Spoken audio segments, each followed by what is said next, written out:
Brown University restores federal funding, a breakthrough deal. In a significant turn of events, Brown University has secured a crucial agreement with the federal government to restore vital funding that had been previously halted. This funding isn't just a lifeline, it's essential for advancing medical and scientific research, as highlighted in the university's official announcement.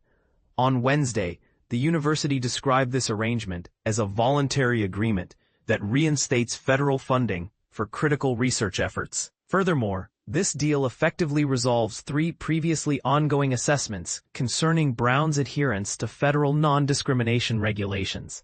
In a letter addressing the situation, Brown's president, Christina H. Paxson, conveyed that the suspension of federal funding, which took effect in April, placed considerable pressure on the institution. She emphasized that if this situation remained unresolved, it could have severely compromised Brown's capacity to conduct impactful research that saves lives, as well as undermine its commitment to providing students with a top-tier educational experience. Fortunately, a resolution has been reached.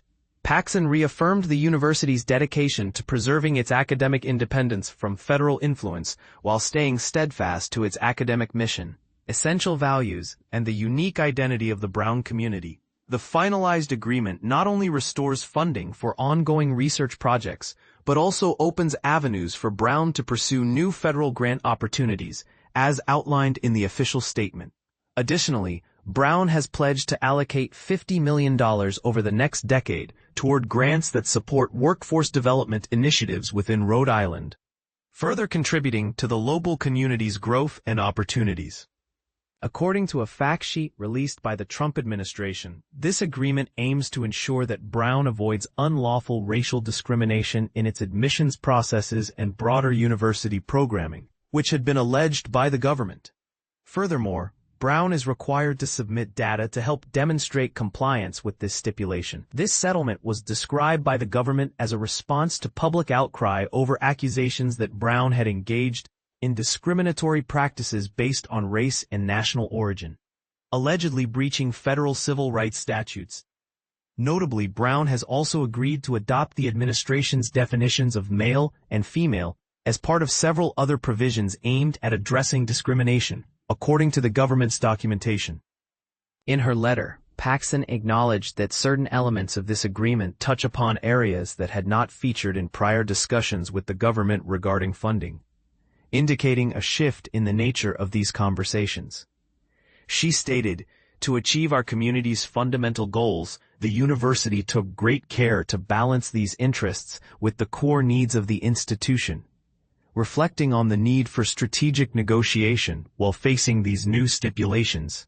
Following the initiation of funding cuts in April, Brown, along with several other universities, moved forward with legal action to contest the Energy Department's decision to reduce support for indirect costs associated with research grants. They argued that this policy update was not only unlawful but also a breach of the Administrative Procedure Act. Interestingly, Brown was not provided with specific reasons for the funding halt, which Paxson noted had not been the case for other institutions. Furthermore, no findings have been communicated to Brown stating that the university had violated any laws. Paxson recognized that many might question the necessity of reaching an agreement if there hadn't been a legal breach. She articulated that the institution's fundamental values face challenges, largely due to the financial pressures stemming from the funding freeze and concerns around potential government overreach into its academic processes. These factors, according to her, warranted a proactive approach to safeguard the university's core principles.